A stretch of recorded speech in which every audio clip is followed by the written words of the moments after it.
Good afternoon and welcome. My name is Hassan Karrar and I am Deputy Director of the LSE South Asia Centre. I'm delighted to welcome you this afternoon to yet another event in our weekly series of events, this time on a very, very important topic and a very topical one, as all of you must know and realize, given what has been happening in South Asia recently, and about which I will speak very soon in some detail. But a very warm welcome to all of you to the week's event, which is titled DEBACLE Economics, ? An important question mark, foreign investments and loans in South Asia.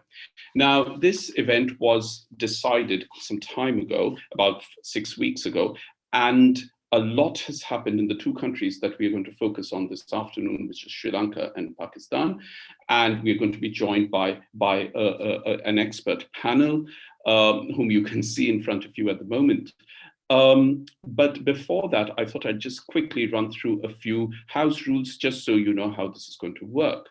The event itself is happening via Zoom, but is being live streamed over YouTube.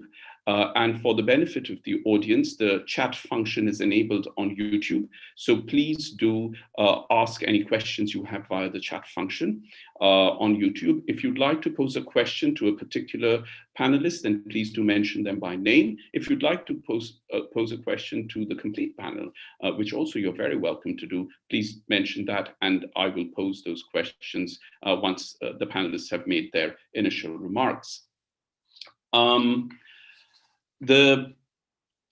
A very, very warm welcome to the audience who have joined us from different parts of the world across time zones, as have the panelists.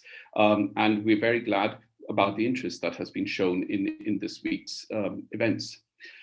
A complete and unedited recording of this event will be available in the archives section of our events page from tomorrow morning onwards. This is just for those who may want to revisit this discussion or those who may have missed it today. It's important for me to mention that had this event been happening on site as a live event at LSE, members of the audience at LSE events have the right to ask questions to panelists without revealing their identity. Now, in keeping with the spirit of that anonymity, when I pose questions that you may ask on YouTube, I will not be announcing your names, even though I know that on YouTube, your names will be visible to others, but we'll at least try and remain as close to the spirit of it, as far as we can. This event is part of an ongoing series of ours called Geopolitics Beyond Borders, which looks at the role of non-South Asian actors in the geopolitics of the South Asia region, and the series has been running for the last 2 years. This is the 6th event. We do one every term, and the series is with LSE Ideas, which is LSE's foreign policy think tank. Now, if you would like to tweet, then please do tag us at SAsiaLSE. The Twitter handles of the institutions of other speakers and panelists are given in the details on the YouTube page if you would like to tag them. Now, before I introduce the panelists, I wanted to say very briefly that the background to how and why we decided to do this event was to try and understand whether or not, and it's a question, whether or not large-scale foreign investments or large-scale loans from international institutions like the International Monetary Fund, the IMF, to various countries in South Asia were actually in the longer term, because of their terms and conditions, creating instability, were destabilizing economies, the domestic economies, perhaps even unintentionally, but whether or not that was happening and whether such a presupposition is correct, especially because there are opposing views on this question. Chris Alden, who's going to join us soon, is director of LSE Ideas, with whom we are doing this in collaboration. And I invited Chris because Chris's specialism is China and Africa, and the East African coast is another area, geographical area where China has made huge investments. And I thought it would be very, very interesting to hear from Chris a comparative view and a comparative perspective, if only to open up the conversation about South Asia on a larger map. Without further ado, therefore, I'm now going to introduce the speakers. We have agreed in advance that the speakers will speak, make initial remarks for about 6 to 8 minutes, after which they will speak. There will be a discussion which will be moderated by Chris and by me. Once again, please do ask questions. I will pose your questions at that time. And the order in which I introduce the speakers is the order in which the speakers will be speaking. I will come in after every speaker has spoken to introduce the next speaker again for the benefit of those who may be joining midway or later on in this event, so that they will get to hear the introduction once again. It is now my very pleasant task to introduce all the speakers. Our first speaker is Dushni Veerakon, Dr. Dushni Veerakon, who is Executive Director at the Institute of Policy Studies of Sri Lanka in Colombo. Dushni has published widely on macroeconomic policy, regional trade integration, and international economics.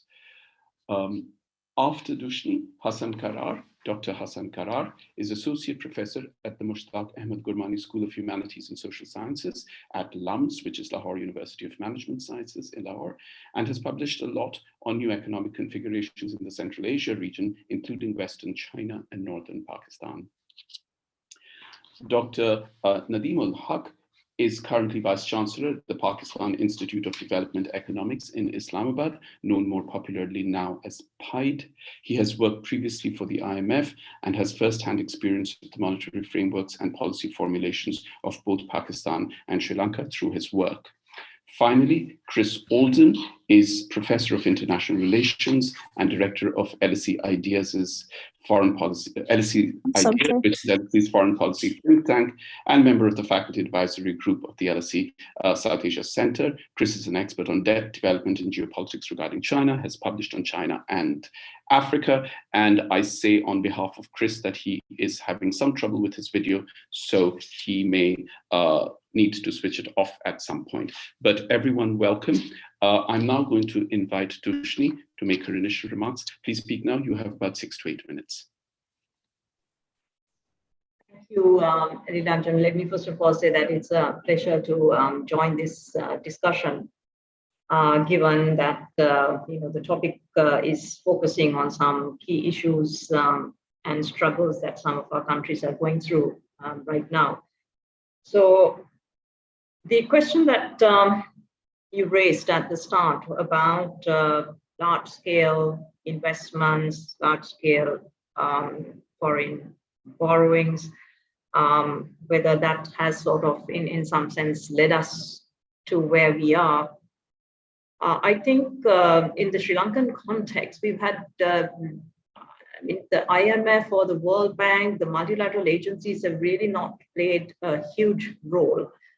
Sri Lanka has a record of having gone in for, I think, 16 IMF programs. We are very close to Pakistan in that context, but we have not completed many of those programs.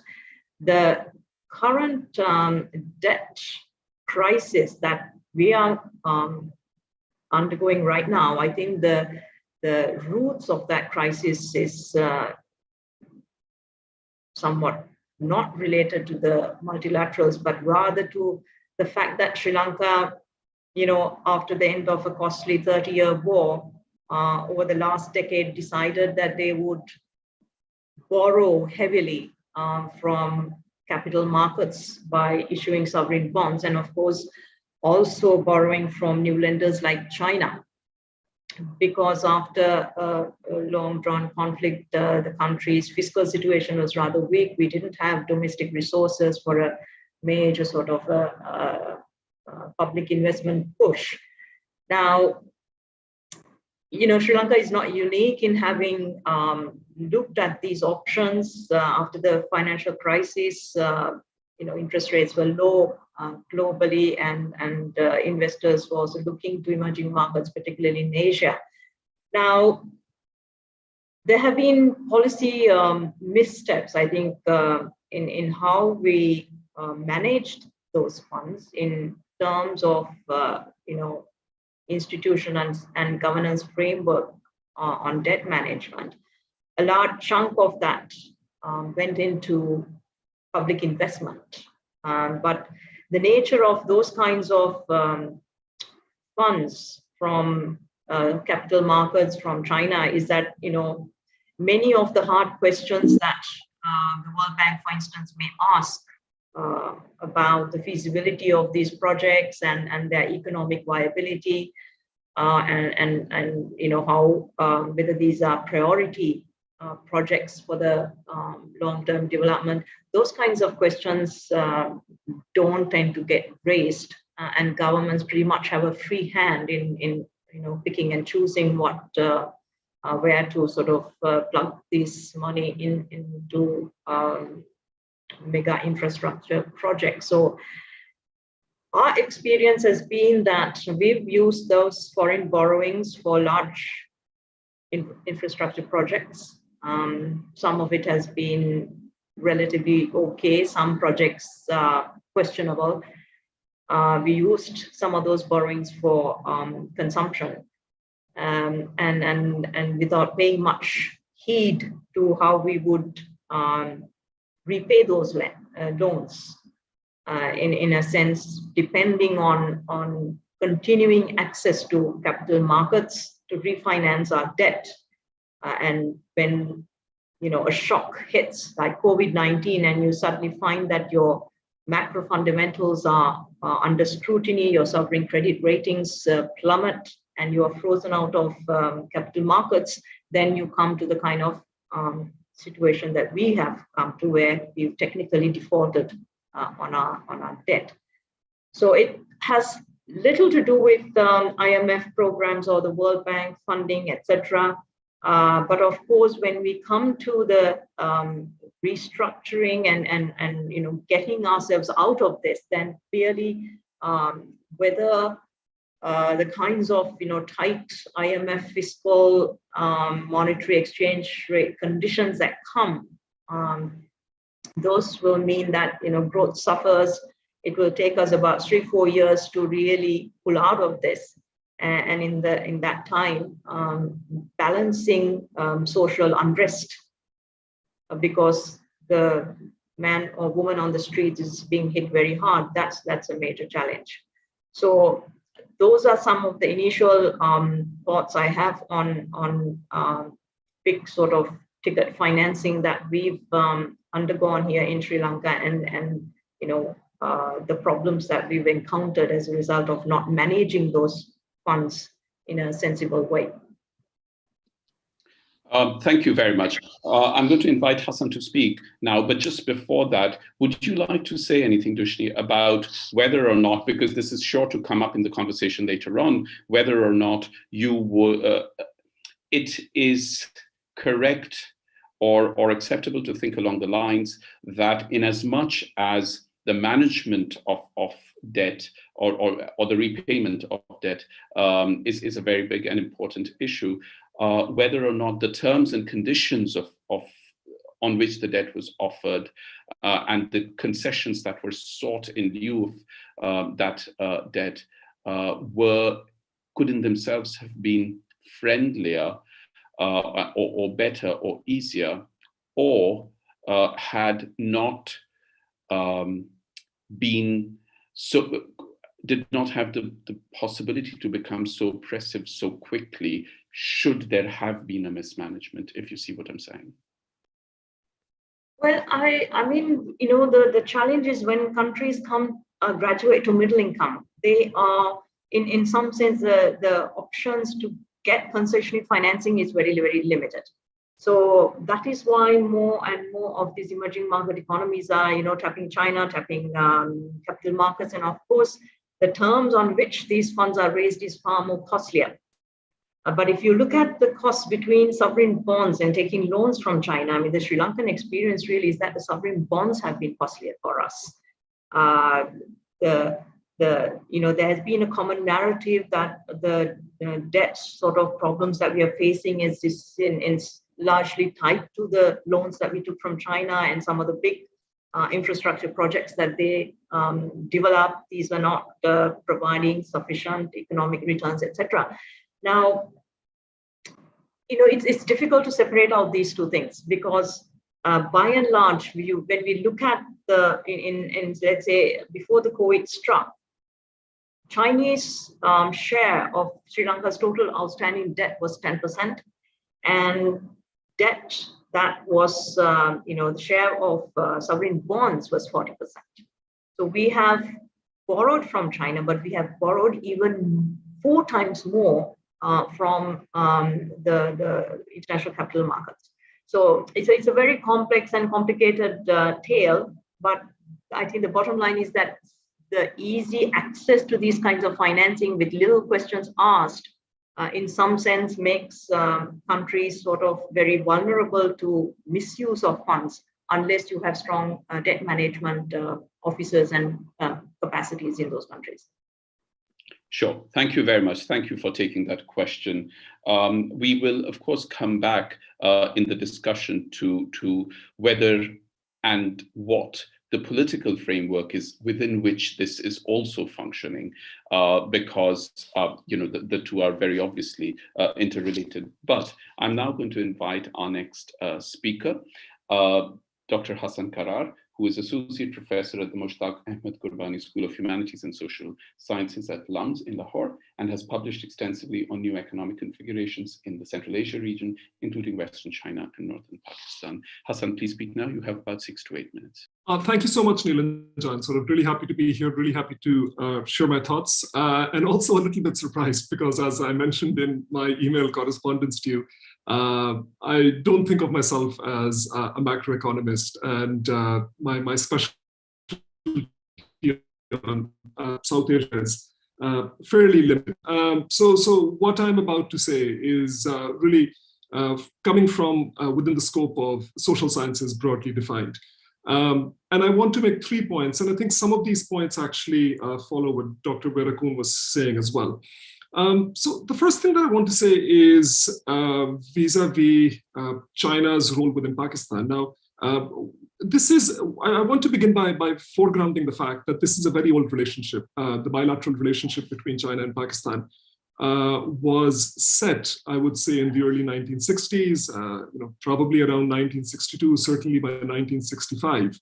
The relationship was consolidated, and it's been adjusted since that point in time, but I would posit that over the last 50 to 60 years, it's pretty much that same Cold War affinity that continues up until the present. And the language of this relationship is likewise scripted in the lexicon of the 1950s, the 1960s. One could perhaps say that the Bandung lexicon is to be found in China's relationship with smaller countries, but I would say that that's more so true between China's relations with Pakistan. And I think it's very, very important for both countries that this relationship appear to come out right. So the optics of this relationship, I think, are an extremely important part of it. So that was the first point, that what we're seeing right now in terms of Chinese lending, Pakistan certainly becoming indebted to China, builds upon a much longer relationship, which is scripted in a particular way. The second point that I wanted to make is vis-a-vis infrastructure funding and infrastructure construction that's taking place as a result of these funds that are coming in now. Oftentimes, we tend to think of foreign investment, and here I'm thinking specifically about investment that's coming from China, that may or may not be under the BRI, China-Pakistan Economic Corridor ambit. But oftentimes there's this impression that foreign funding from the very outset is, and where that funding is going to go is being directed, those instructions are coming from the actual donor countries. And what I find interesting about investment from China is that there's now scores of examples of the Pakistani state, the Pakistani authority directing where that funding ought to go. So as preparation for my remarks, I was thinking about recent examples, and it struck me that proposed development projects in southern Pakistan, in the Indus Delta region, on the outskirts of Lahore, potentially the Karachi Circular Railway, the Amir Basha Dam. So these are all development projects which have been on the table for a long time. And there's a very active interest or impetus on the part of the state to channel funding in these particular areas. So this leads me to my third point, which was inspired by the word debacle. That's in the title of this talk. So, where exactly is the debacle over here? Or as a social scientist, where do I find the sort of debacle presenting itself? And here I can offer a couple of ideas. One is that in the new infrastructure projects that are being financed to a large extent from China, there is a notion that connectivity is going to be built, and connectivity is going to be a panacea for Pakistan's underdevelopment. There's also this notion that through infrastructure, one can build themselves out of so-called underdevelopment. Yet another debacle that I see in all of this, and once again, I'm wearing my social scientist hat, is that there's an assumption that infrastructure can be a substitute for the demand for public goods. And instead, what we're oftentimes seeing is that local areas are instead being bypassed as a result of the sort of new investments in infrastructure.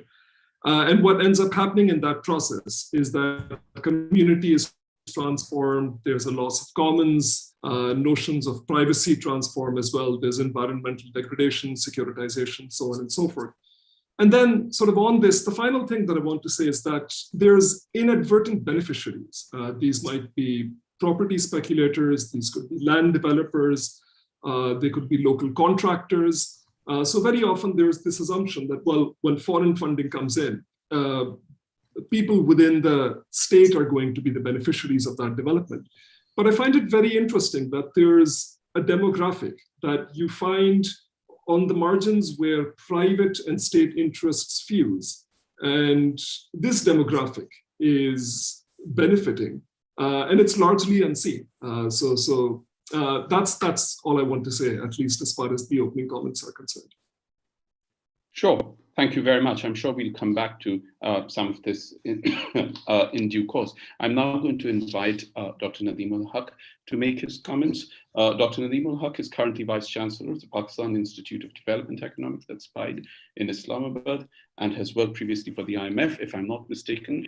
Dr. Nadeem ul-Haque is also an alumnus of the London School of Economics and has first-hand experience with the monetary frameworks and policy formulations of both Pakistan and Sri Lanka through his work. I decided to mention that he's an LSE alumnus because we're always especially happy to be able to include alumni in our events. Dr. Nadeem ul-Haque, please speak now. You have about 6 to 8 minutes.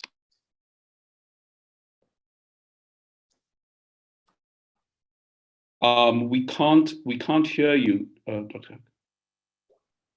Can you hear me now? Yes, we can. Please go ahead. Okay. Thank you, London. I was in LSE 50 years ago. It's a long time ago. And I was in LSE last time I went there. It didn't look the same at all. We took commercial and enterprise now. And we were there, we all had long hair and flappers and looked like idiots. That's a long time ago. Anyway, I just have 2 points to make. First of all, I think we take far too much of the blame. Pakistan has had 23 IMF programs. That's almost a program every 5 years. We've been independent 60, 75 years, 23 programs, a program every 5 years. I think some blame should be shared. Secondly, all our policies have been outsourced for a long period of time. We set up our models thanks to international consultants. Even today, the International Growth Center representative sits on nearly every policymaking committee. So I think we really have to take into account, we talk about China. China came onto the scene in the 90s, maybe 2000. Before that, China was almost a foreign policy partner, never an investor. Became an investor in 2016, 17, or something like 2013 maybe. So let's keep China out of the picture. Let's talk about all the policy advice that we've got. China gives us, puts a project on, but no policy advice. We get tons of policy advice which never gets mentioned. We take all the blame, but no policy advice gets mentioned. I can mention you, I can raise a number of failed projects.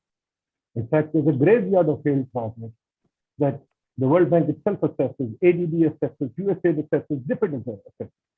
And they themselves say these projects didn't achieve the desired result. Yet, for example, today, DFID has, through Adam Smith International, these consultants come here. It has a project called REMIT, which is $50 million. OPM has $100 million. Humanities has $200 million, and so on and so forth. And this is all policy advice that comes to us. I can tell you Pakistan has 236 universities, and those universities play no part in policy. Absolutely no part in policy. So we must accept the fact that our policy failures don't lie with us, they lie outside. In fact, following the BP Mayo, actually her analysis is absolutely correct. Our policymakers don't even look to us. They look to the foreign consultants, and everything. So when we talk about it, I think DFID, USAID, and all these policies, including Oxford and MIT, because ITC is there. So you guys have to take part of the blame. Harvard, because Harvard set up our development planning agency, and Harvard runs our programs, and all the, well, I would say 50% of the randomized control trials happen in Pakistan. So I think that's the first point I want to mention. The second point is that related to this, what is Pakistan's main problem, or South Asia's main problem? As Ahmad and Robinson said a long time ago, that the places where the colonials was comfortable settling down, they set up an architecture that was conducive to development. But I think they have a missing variable. Something has to be done with their econometrics, because we inherited that colonial infrastructure that Ahmad and Robinson think are very conducive to growth. But we find that colonial infrastructure has become a millstone around our neck. We have this colonial infrastructure from the 1850s, including the legal system, including the judiciary, including the civil service, including the army, which has today brought us to a crisis, because that colonial infrastructure can't seem to negotiate a settlement which will put extraction to sleep and start a reform process that will generate institutions that are growth inducing. I think that's a key problem right now.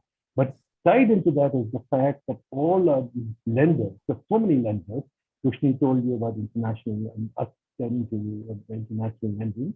I was also the deputy chairman of the planning commission, the planning minister, and I tried my best to stop the international bankers from lending us money. But they come with lots of Trojan horses, and we got into the game of international commercial borrowing too, which is obviously very dicey, and all of us know that. But there are a lot of sellers of that stuff, and there are very few of us who can put the brake. So unfortunately, they and the World Bank, etc., all these guys talk about infrastructure. We only talk about physical infrastructure because that's most of the borrowing takes place. In 2011, when I was in the planning commission, I made a growth framework that was talking about only reform, nothing else. But we want to do reform to liberate ourselves and develop markets and develop initiatives so that we can have a software or a social or a market-based infrastructure. We don't shut it down, and today we are still borrowing more and more. ADB is giving us today $1 billion to build roads in Punjab, even though we know that we have no real need to. We've got better highways than the US right now. But we are still making more roads because the lenders have to lend us money. So I think there is a lending trap that we are falling into, and we must address that too. So those are the main points I will make. But look, let's put the blame squarely with where it is. The Western academics also play a role because we can't negotiate policies in our country. Western academics come there. give us policies on a 2-week trip or something. At the same time, we have aid being pushed on, and there is no room for reform because we spend our time voting. Thank you. Thank you very much, Dr. Nadeem ul-Haque.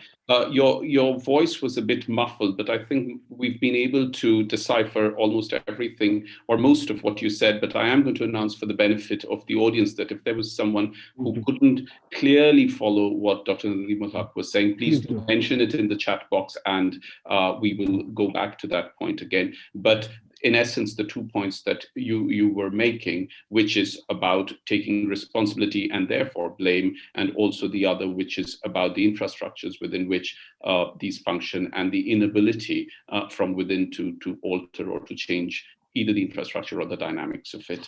We will come back to all this, of course. But before that, could I please invite Professor Chris Alden. Chris is Professor of International Relations and Director of LSE Ideas, which is the think tank and the unit within LSE in collaboration with whom we are doing this event for the last 2 years.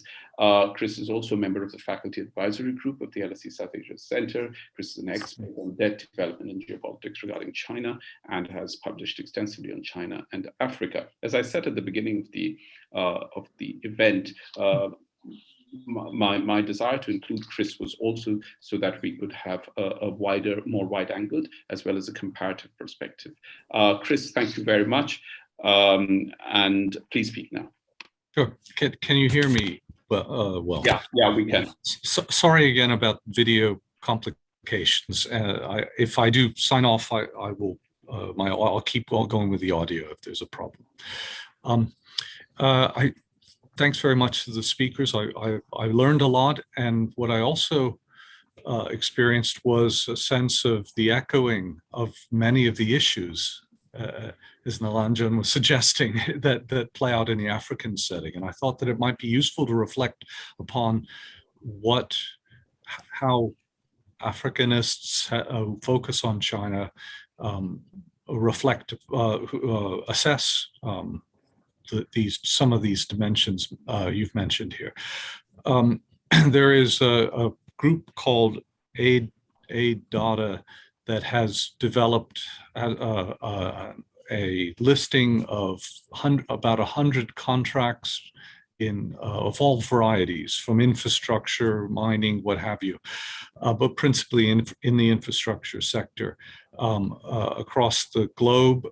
And they have, amongst the findings in assessing what have been contracts between Chinese financing bodies and African and other Asian counterparts, including South Asia and environs, is that there was a consistency around non-disclosure. There was a no Paris Club clause attached to it. So the discussions around refinancing, for instance, would not take place within a broad framework that was inclusive of Paris Club. That Chinese loans were interlinked. That is to say, if you wanted to get out of a contract, and Mahathir himself discovered this is one of the problems that he discovered in Malaysia, that if you wanted to renegotiate or activate a clause to get out of a particular arrangement, that you could not without getting out of all of them. So it had an impact across all the loan sets. So I think that this is, admittedly, this is a sample. Admittedly, it's a decent sized sample, actually, but I think it tells us a little bit about some of the constraints that are imposed on states that have taken loans. One of in the African context, which has been particularly interesting, is there's been much the Paris Club debtor or creditor nations have been very explicit in recent years, pressing governments to reveal the details, the actual details of the arrangements they have, the degree of debt they have, and they've made it conditional as you might expect. They would not go further with rescheduling or reviewing debt problems in this very difficult time that we're in without learning first what were the terms that they had with their Chinese counterparts. So this has in effect frozen discussions about rescheduling debt, and has had a very negative effect, of course, on local economies, on abilities to borrow further. Other effects come from that. The other thing that I thought was interesting is that we're in a new debt crisis period. It predates COVID, but it's accelerated by the COVID problem on the economy, but the global economy more broadly. What's different about this particular debt crisis as opposed to the 80s and 90s is in fact exactly the things that Dr.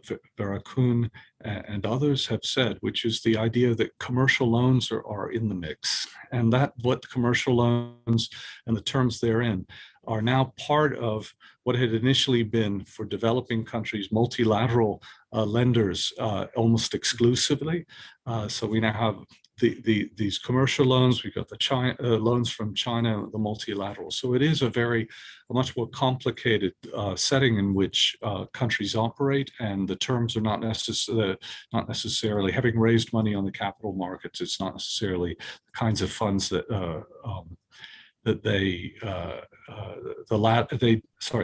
don't necessarily have the latitude they'd had in the past. And I think Sri Lanka, as I understand it, and I defer to the expertise here, is one of those countries that experience that problem. I think the idea of, Dr. Karrar's comment about localized dissent, center periphery, deals that are done, if you like, at the center, which have the geographic space and the policy space, the gap is enormous between the place where the infrastructure is being implemented, and that this almost invariably triggers the either prior localized grievances or restarting these, or introduces new grievances that had not been part of it. Environmental impact, hiring. Why aren't locals hiring in Kenya for the standard gauge railway? It was very interesting how the Chinese Road and Bridge Corporation building the railway was made to be aware after the contract was signed.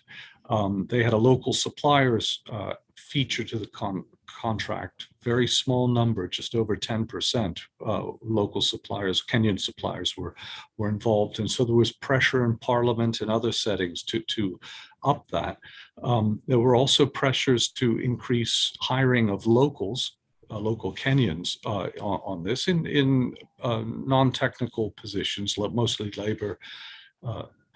What happens locally, though, is the Chinese think they've done the right thing, and they arrive with their local Kenyan laborers who are hired out of Nairobi, and they go to the rural area where the actual project was set up, and they continue to feel they suddenly find they're still being pressured and by locals, protests blocking the construction. Why? Because of course, from the perspective of the people in the region, these aren't the local people who are being hired. These are nationals from the urban areas, and so, you know, in a certain degree, you can't win in this setting if you're the company. You have to have a very, very targeted local hires, understanding of the environment, and hire accordingly. And then I would just pick up on the point of Nadeem Haque and also Dr. Karrar. The public goods idea and the idea of self-financing and self-responsibility. I mean, one of the things about these deals is that they are made. The terms are made in the capital between accompanying elites, and if they neglect issues such as taking into account the existing debt package, if they don't really have a realistic assessment of the possibility of repayment. And with these large transport-oriented infrastructure projects, what we see increasingly on the part of the Chinese is that they are encouraging the idea that these things can be self-financing, or that debt can be financed off the back of road tariffs or tolls or that sort of thing. And in fact, they don't. The numbers don't add up. They don't do good. They don't. The feasibility studies that tell them that are either disregarded, or we have other cases where no feasibility studies, serious cost benefit, et cetera, studies are put into place. And the end result is one is saddled with a large project, heavily indebted, and a false expectation that the project in some way will pay for itself. So I think there is this idea that local elites need to be held responsible, recognize their own responsibility in this process, that the Chinese may indeed be the instigating agent and in this respect, but it does take two and possibly 3 or 4 to tango in this particular case. I can say many more things about the parallels, but I thought I'd sketch out those broad ones in response to the presentations. Thank you. Did you want to say anything more before your camera gives up? I think that no, I think I'm fine to leave it at that for the moment. I'll stay online and with the picture as long as it stays. Okay, thanks. There is a question, Dushni, which I'm going to pose to you shortly, but I was going to preface it with something because the question actually is very much in line with what I was going to say, which is that there is a political framework within which all this is happening, as we've seen just in the last few weeks, both in Pakistan as well as in Sri Lanka. There are new governments in place. And whatever be the other details of why those governments, the previous governments fell or had to change and new governments come in, the point is that economics, i.e. the state of the economy, played a very, very important role in the dissatisfaction and the disenchantment with the earlier government. I make this point for a couple of reasons. One is I'm struck that each of you in different ways mention the common people, the impact on the common people, or the benefits to the common people, or employment to the common people, or whatever, but the common people come into this. And in both the countries, common people have played, the citizenry, as it were, have played the most important role in the change of governments. That's one. The second is, I'm going to use one of the phrases that Chris used, but I'm only going to use it because it's useful, not because I'm holding it against him. And that is that if we see China as an instigator, as it were, of this kind of large-scale investment, etc., especially in the case of Hambantota, we know that Sri Lanka initially had approached other countries with the plan to develop that port, and then the firm from China came in. The others refused. That's also important to say. There is a geopolitics to this economics and to this geoeconomics, and whether or not, and this is equally true of Africa, of the African nations on the East Africa coast, as it is to South Asia. In both instances, if you look at it from within the perspective of the region, China is an outsider, unlike the IMF, which is an international body, in and unto itself. One important clause, and Dushni, this is the question. I'm going to read the question out as it has been posed, because I'm speaking for someone else, so I don't want to paraphrase someone else's words. But then I'll round it up with what I was going to finish saying. The question, Dushni, is this. China appears to have taken Sri Lankan real estate assets, such as Hambantota, as collateral for its loans. Do capital markets make similar demands? That's the question, okay? What I was going to say, just one more sentence at the end, in line with this, is that as with Sri Lanka and Hambantota, so with Kenya and Mombasa, the port of Mombasa, and this is around their contract to build the standard gauge railway from Mombasa for the movement of goods. One of the clauses that China does insist on is that the domestic government should, quote unquote, waive sovereign immunity if they were unable to repay. And this was the clause that was triggered for Hambantota. So that's the reason why I raised the question of geopolitics alongside and the larger framework of geoeconomics. But Dushni, please speak now. I'll ask everyone else to respond as well, but the question is directed to you. Right, thanks, Nadeem. I mean, this, Hambantota port has, been the poster, child of so-called Chinese debt diplomacy, debt trap, whatever you want to call it. But I think that, that narrative fits a certain thinking and from a context, we've looked at China-Sri Lanka economic relations in terms of the loans, how much of it is taken on what terms, etc. And as you said, there's so much politics involved in it. Now, the Hambantota port was built with Chinese funding. There was a claim that, it had been on exorbitant terms. But actually, if you look at the interest rate at which we got that loan in the first phase, it was cheaper than the same amount if we had gone to international capital markets, right? The reason that it was sold off, and this was sold off from a government that was not the owners of that project. When we had a change of government in 2015, they took a different sort of position on Chinese investments.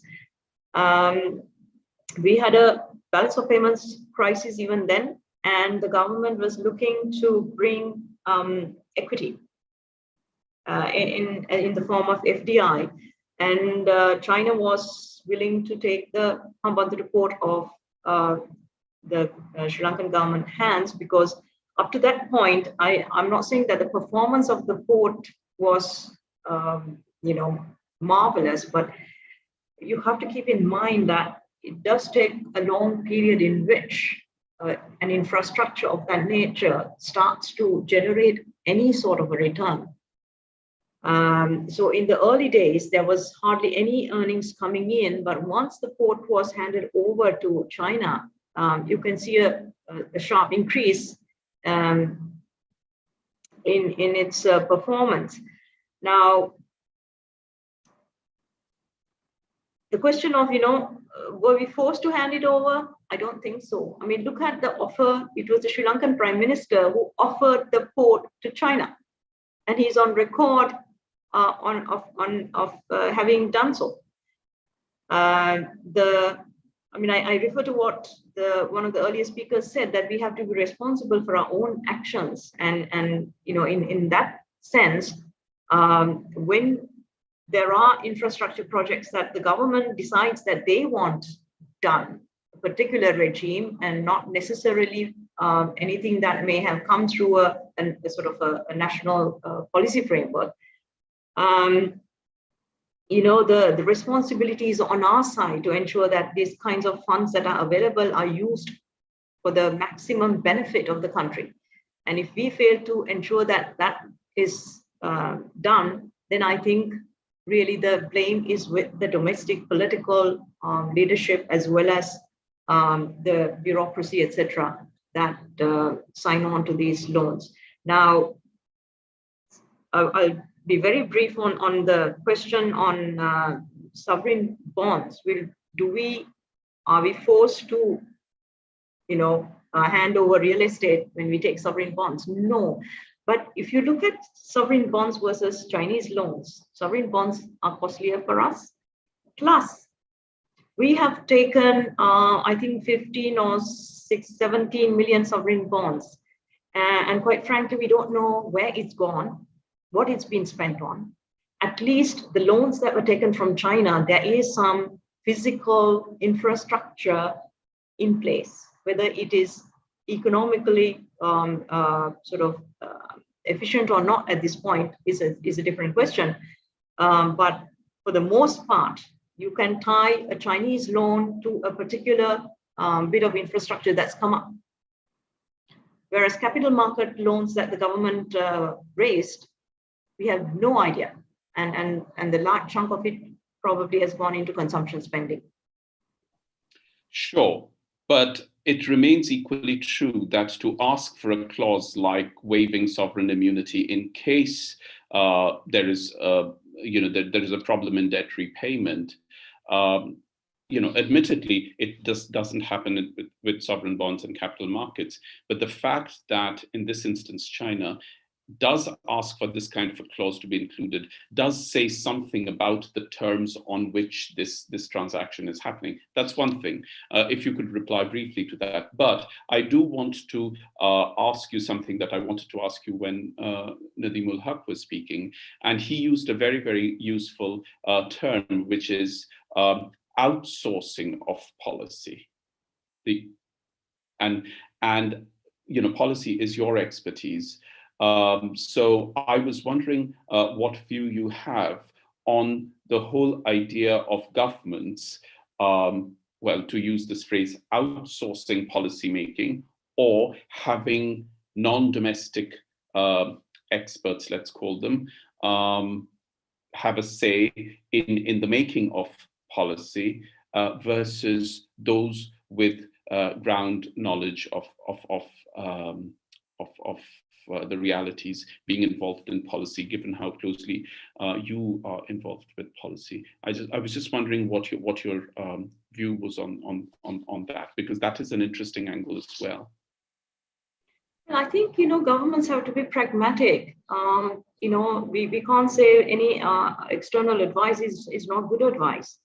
Some of it is sensible advice, but simply because it is coming from any one agency that we think is not aligned to our thinking, we should not take that advice. I think takes us down the wrong route. And I'll give you one example of the Sri Lankan experience of this. We had, even the previous government, it was very sort of oriented towards the Washington institutions, and we had Harvard here, we had McKinsey's here, we had the IMF, all sort of running the policy programs here. And there was such a backlash to that when the government changed, it went the other route and brought in, the president has what he calls a Viatmaka, which is a organization of professional advisors made up of university professors, etc.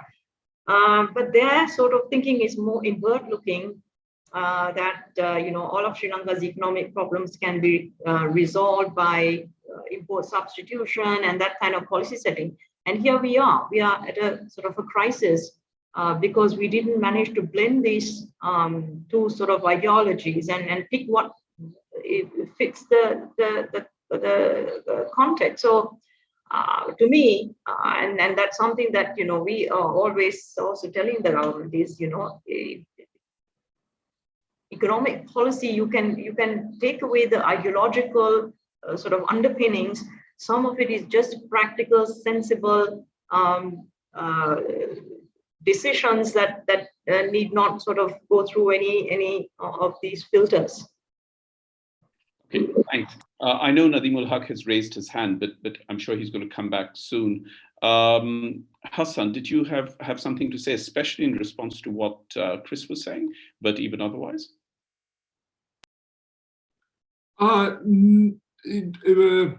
well, sort of on this question of sort of with regards to Pakistan, I guess, one point that I wanted to make is that when we're talking about China and Pakistan and Chinese investments in Pakistan, it's a fairly diverse portfolio, and there's a sort of terms and conditions which really vary from project to project. And I just wanted to give one example of a joint venture that went bad. It was a dry port that was set up between a Chinese SOE and a North Hunza Trust. And the dry port operated between 2006 and 2016. And that's, for me, and sort of the story itself is quite interesting, which I won't get into the details right now, but in 2016, just as BRI is picking up, just as the China-Pakistan economic corridor is getting underway, the Chinese partners just walk away from it. And I think what that story tells us is that the sort of narrative behind debt trap diplomacy, if you may, is certainly not a universal one. And it's a very good example of how a Chinese SOE was very happy to walk away from a joint venture that clearly wasn't going anywhere. And this was in a strategic part of Pakistan. I mean, this is one of the entry points of the corridor.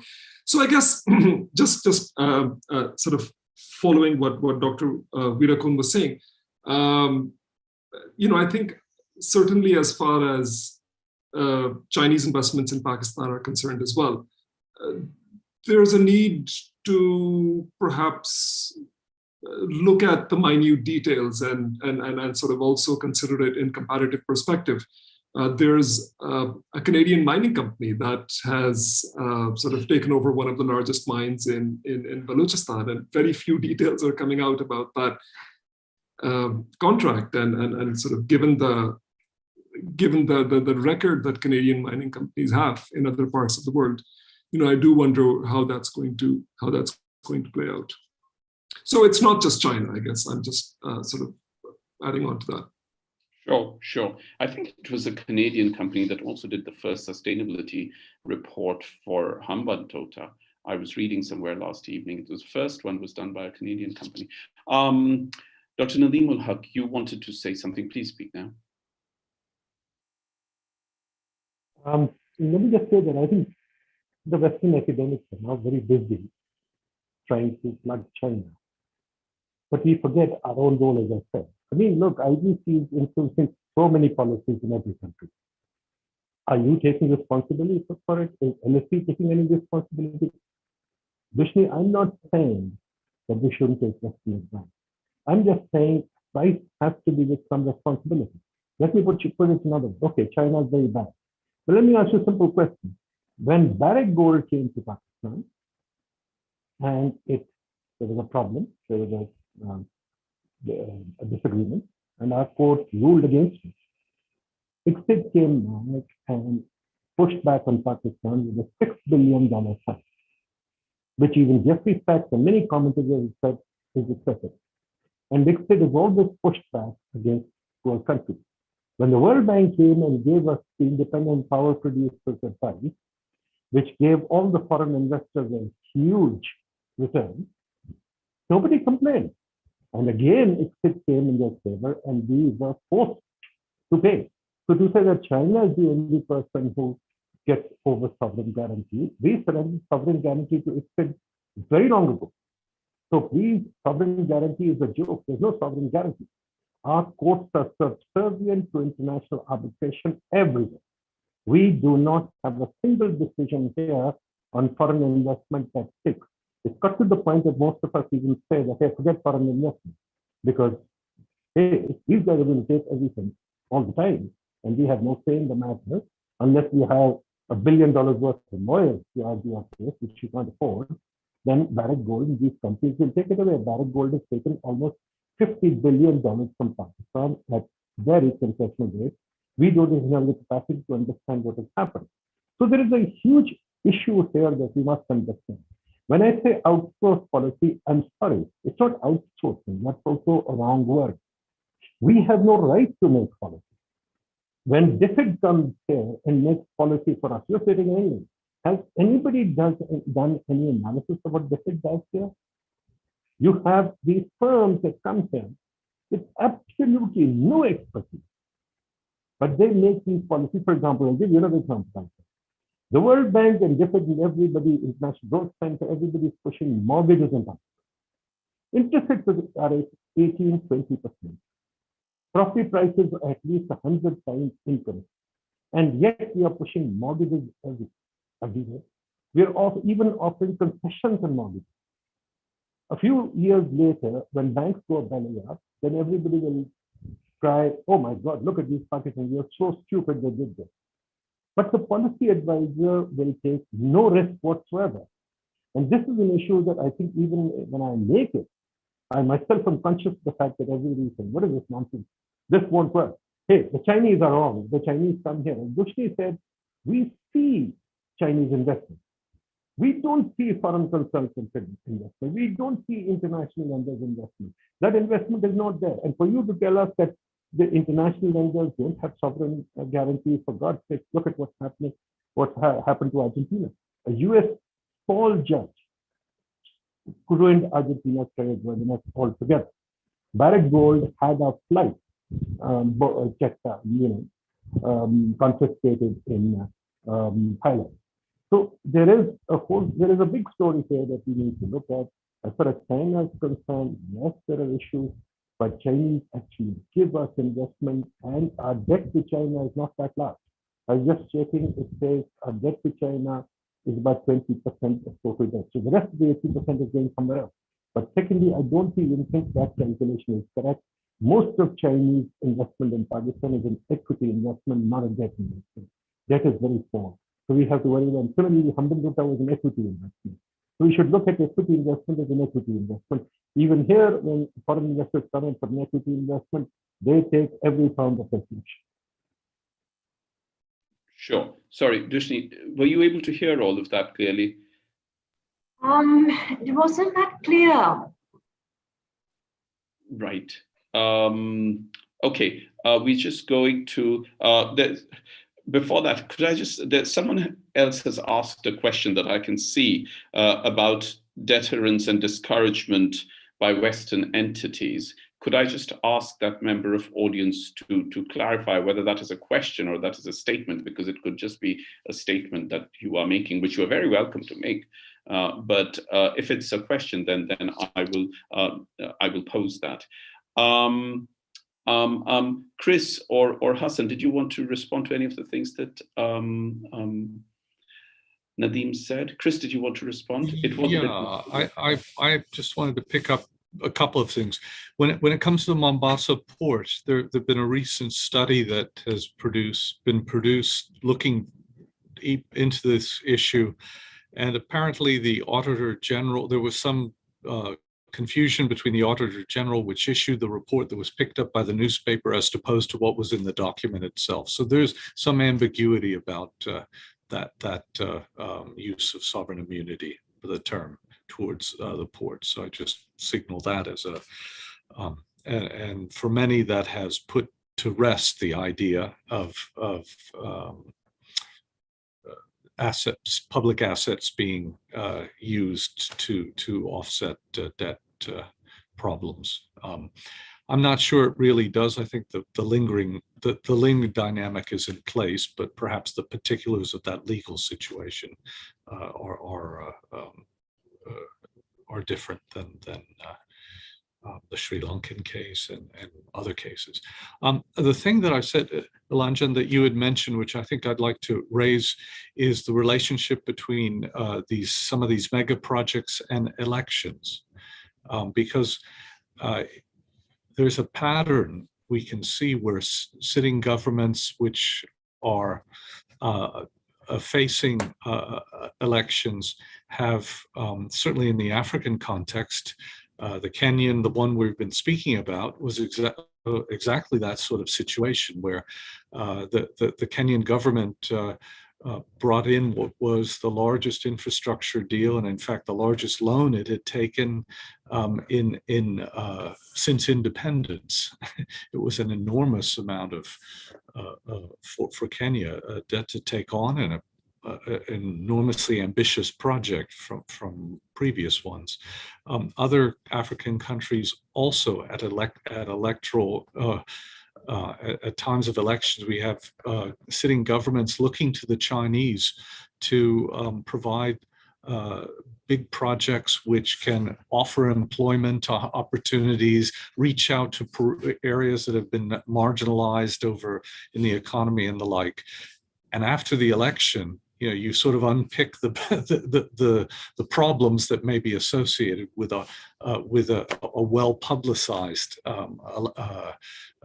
development project aligned with the needs and interests of the sitting government as it seeks elections. So I just think that pattern we've seen in certainly in the African context.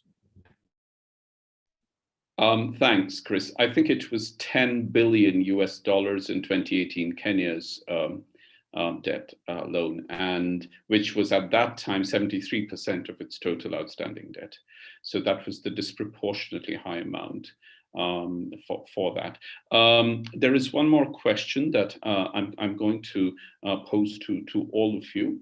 But there is also another aspect, a very, very important aspect that Dushni raised when she was responding to something that we were all talking about, and that is the whole question of change in governments, which Chris also just picked up on slightly on elections and change in government. So to give a non-South Asian example, when I was talking about Tanzania, there was, you know, the deal that was being struck between Tanzania and China was then stopped. It was cancelled in 2019 when there was a change in the government.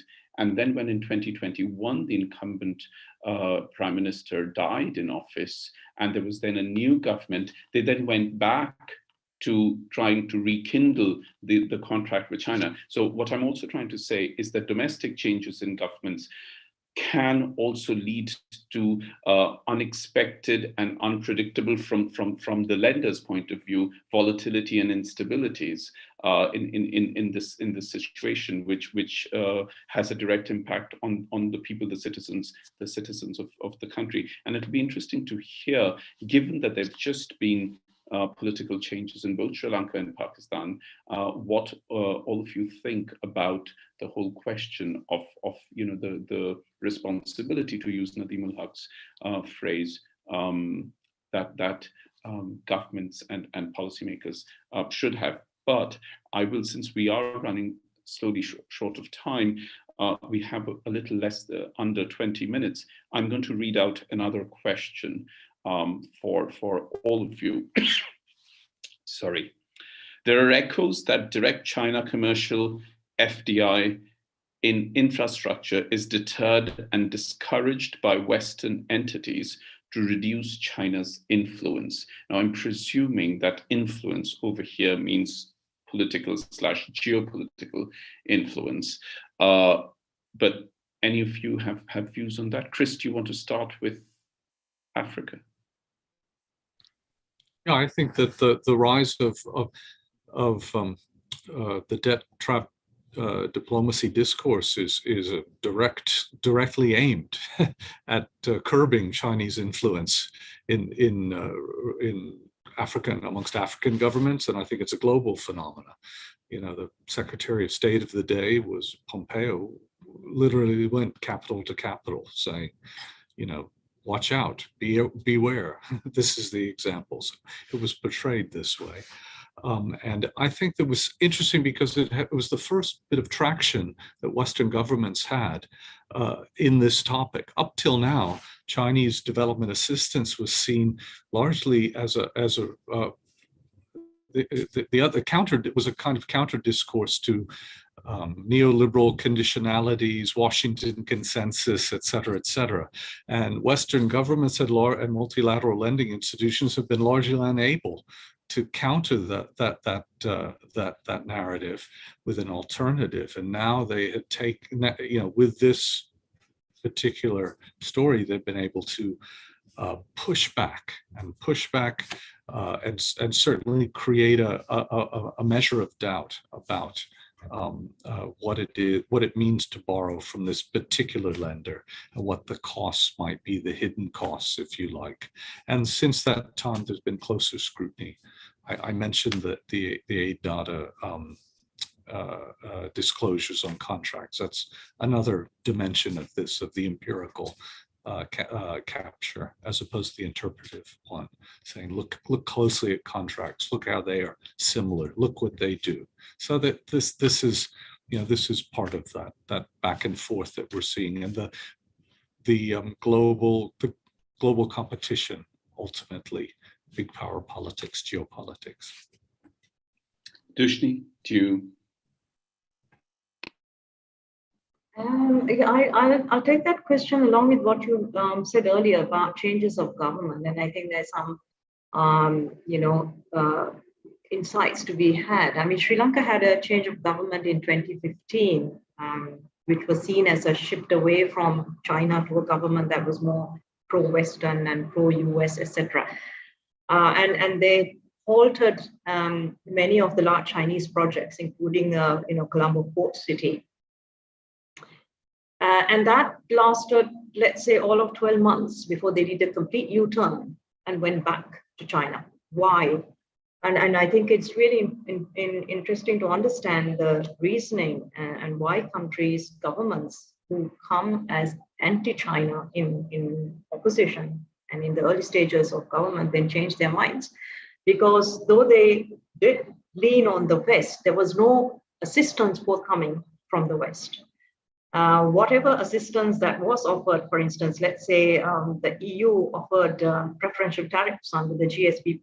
There's a whole list of conventions that the Sri Lankan government was asked to sign on to on human rights, on all kinds of, Prevention of Terrorism Act, considered in some sense to be rather intrusive.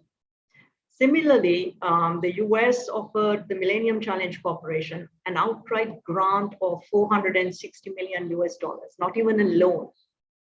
There was so much public protest that the government just dropped it. Again, why? Again, conditionalities that come with these kinds of lending, limited amounts of lending that is available from the US and EU. So even if there is a sense that US, EU, all of these, countries are pushing back against China's presence in these countries, they don't have the deep pockets. And that means even governments that want to change direction find themselves going back to China to get their development projects going. So, I mean, it's interesting really when the Sri Lankan government raised all these questions about, these clauses in these contracts, about accountability, about Chinese loans being so expensive, the Chinese ambassador, and who never generally stepped up and said, why do you then want to come and ask us for loans? And to me, that was a very good question. Why do we keep going back to China? They're not holding a gun to our heads and saying, take this money and allow us to put up this port. It is simply that for many middle-income countries, you may have the World Bank, you may have ADB, you may have all these other multilateral agencies. Amounts of lending that they give is very small. The process of negotiations takes about a year. And this is why so many countries across Asia, across Latin America, and across Africa have gone to the Chinese. But I think over the last decade, we've learned lessons about, how we should manage these funding by strengthening our domestic institutions and ensuring that we get the best out of it. But I think a blanket sort of a narrative that any loans and financing from China comes with all these baggage at country level. You really have to dig in and study them more carefully. Sure, thank you. Hassan, did you want to say something? Yeah, sure. So no, I mean, I don't think, I think so. Sort of as far as the government is concerned, as far as the military is concerned, and at least as far as the mainstream political parties are concerned, including the Islamist ones, there's an extremely positive image of China.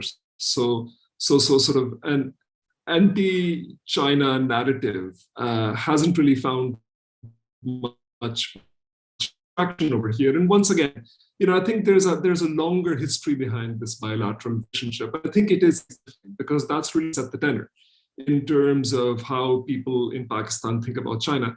And Pakistan's been a good friend to China, and China's been sort of a good friend to Pakistan as well. And let me just sort of give a very simple example. So Imran Khan, the outgoing Prime Minister Imran Khan, he never had a meeting with US President Biden. He never even had a phone call with Biden. And this became a big political issue in this country. That the US president hasn't even so much made a phone call to the Prime Minister of Pakistan.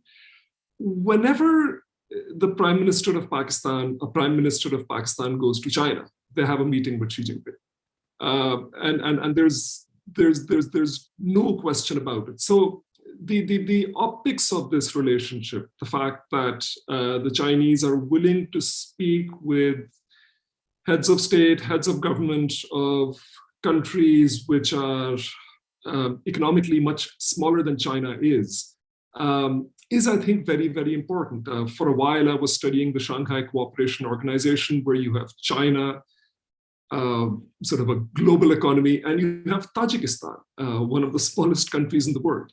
But when the presidents meet, they meet as equals. Now, once again, one could say that that's optics, but I think optics are extremely important, which is why, irrespective of which government is in power, they will foremost underscore their close ties with China. The very first thing one of the first things that the new Prime Minister Shahbaz Sharif did when he came to power was that he went out to a dam construction site, which is a joint project between, I think, China Power and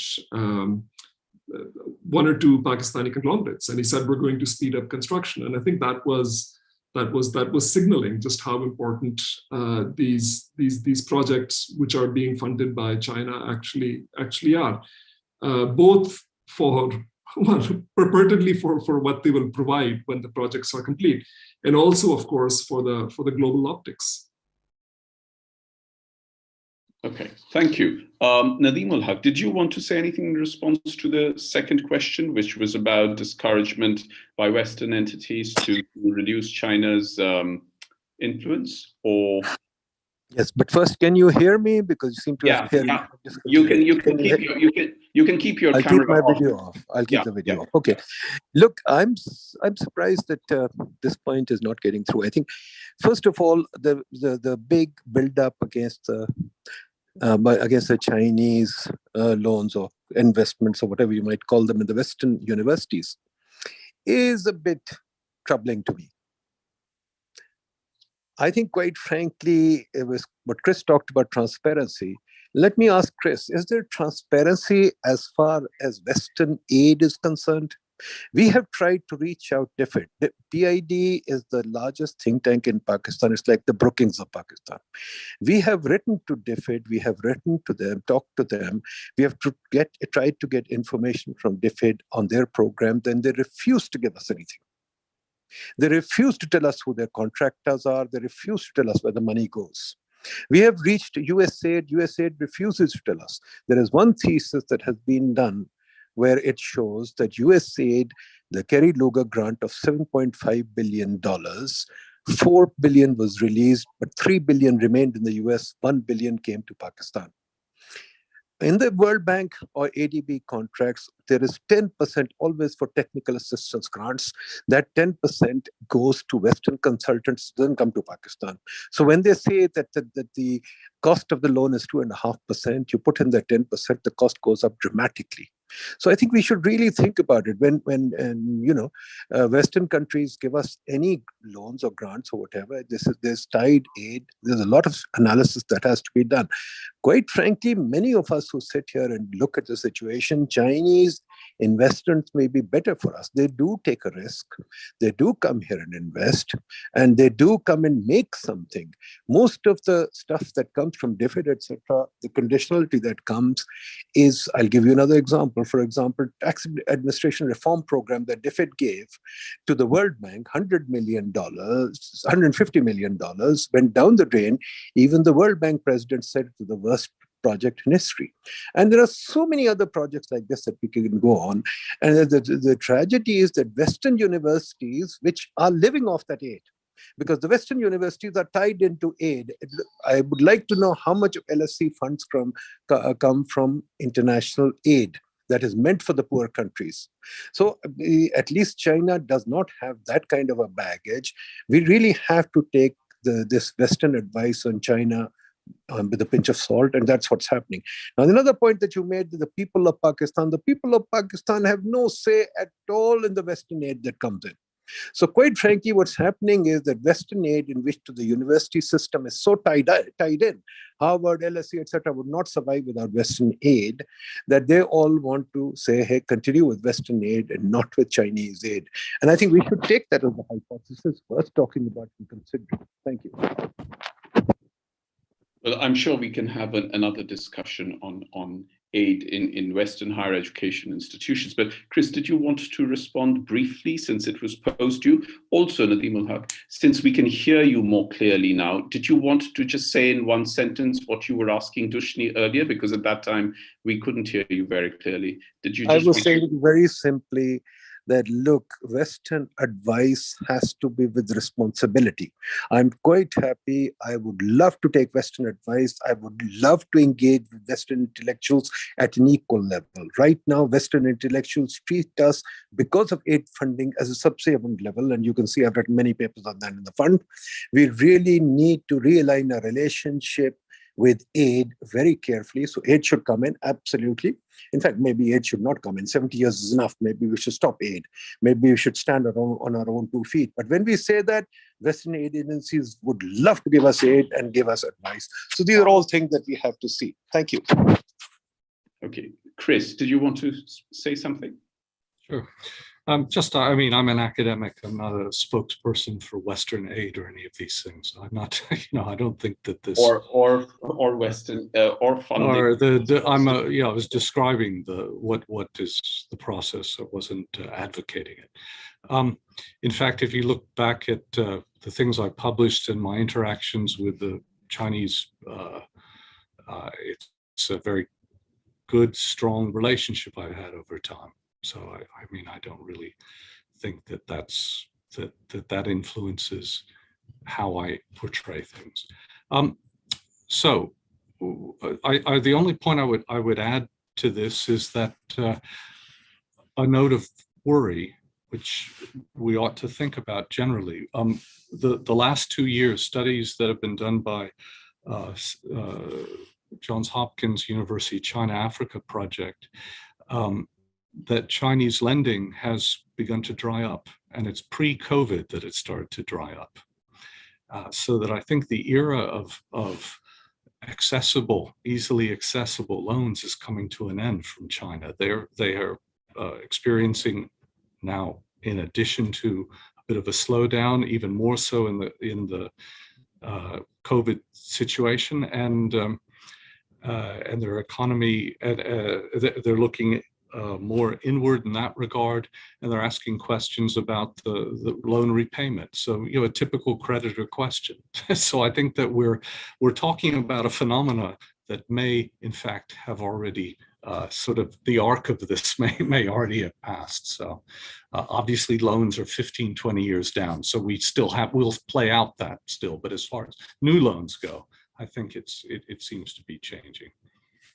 Sure. Thank you. Dushni, did you want to just respond to what Nadeem said? I think Nadeem made a statement rather than a question. I have nothing to add to that. I think that, you know, the geopolitics of the Chinese presence in South Asia is something that perhaps we didn't touch on, and especially on the you know, for countries like Sri Lanka, balancing not just the Western sort of, you know, big powers in the West, but also closer to home, India. So that's been something that, you know, I think has been played out in Sri Lanka. There was, you know, question of real estate being handed over. Well, we've had ports being handed to China, ports being handed to India, energy projects being handed to both countries plus the US. So it's become a you know, a bit of a very sort of complex waters for governments to now navigate. In some sense, I think what Alden said about Chinese funding perhaps tapering off may not be such a bad thing. It means that, you know, we have to start putting our house in order and perhaps start raising domestic resources, and that's going to be the way forward to get us out of the current tight economic situation we find ourselves in. Great, thank you. We're almost out of time. I'm going to pose my last question, and your statements will also become your closing remarks. And that is because in this discussion, in different ways, all of you have spoken about the common people, which I mentioned earlier. By way of just closing remarks, it would be very good to hear from each of you, from your own disciplinary perspectives and from your perspectives of expertise, what you think governments, domestic governments, not the lending bodies, but the domestic governments ought to be doing so that domestic economies do not get destabilized or shaken to such an extent that its citizens have to come out on the streets and ask for changes in government, just generally speaking, given that these infrastructural investments, these loans, geoeconomics, geopolitics, these are all part of the reality with which we live. But what would you like domestic governments to do so that its impact is mitigated to whatever extent on the common people? Hassan, do you want to go first? Oh, thank you. That's an excellent question. It's also a very difficult one. And sort of as once again, as someone who doesn't really have a background in macroeconomics or policy, I'm not really sure I have a good example of it. So I'll just sort of, you know, leave it at an observation. And the observation is that, and then this is something that I'd said in my opening remarks as well, that we have these mega projects, we have these infrastructure projects. I think the conversation got diverted towards the politics of the loans and what have you. But, you know, I do want to flag the fact that in many of the locales where these projects are taking place, the sort of benefit isn't really being felt. And that's not a consequence of the fact that these loans are coming from a particular place, but that they're embedded in particular political economies, if you may, which are highly localized and which are geared towards benefiting a certain group of individuals. So really, I mean, if I were to you know, try and repack what I just said in response to your question, I would say that, you know, I think there needs to be a very, very careful examination of how these loans are actually, how these projects are manifesting on the ground, and a critical examination of whether or not people actually benefit from them. So yeah, I'll end there. Thank you.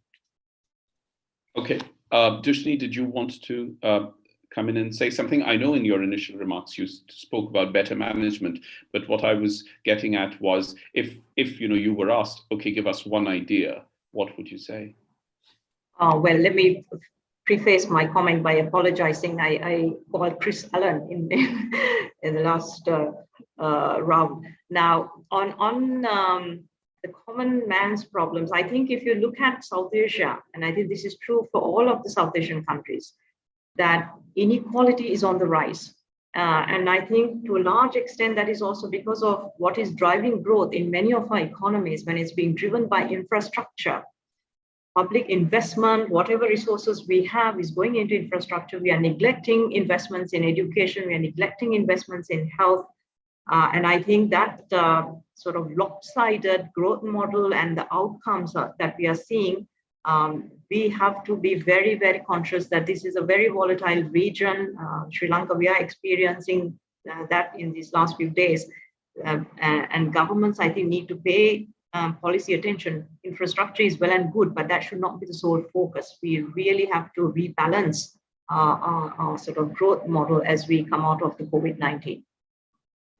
Thank you. And thank you for saying it, because it is especially surprising given that we've all just come out of a pandemic, the disproportionately low attention that is paid in South Asia to public health and public health systems. I've recently, for some other reason, been looking at nutrition levels amongst populations, and it paints a very, very bleak picture. But Chris, you have the last word. Okay, I think that that last word will be the word transparency. I think transparency in negotiations, transparency in implementation, that this is part of the answer to making sure that the bulk of the population really has a say in the process and has can recognize the value of a particular development project, no matter where the source. So. Okay, well, thank you very much. This has been absolutely wonderful, and these are continuing conversations, and we hope that we will return to them. I never fail to not notice, and therefore I make it a point to mention that it's very important at the end of these events that I do say that please know that we appreciate very much your time, the generosity with which you share your expertise and your knowledge. We couldn't do these events and make them so animated and exciting if you were not to give this so freely, so easily, just on the basis of an email from me. So thank you very much. We're very grateful to all of you, to Hassan Karrar, to Nadeem ul-Haque, to Dushni Virakun, and to you, Chris Alden.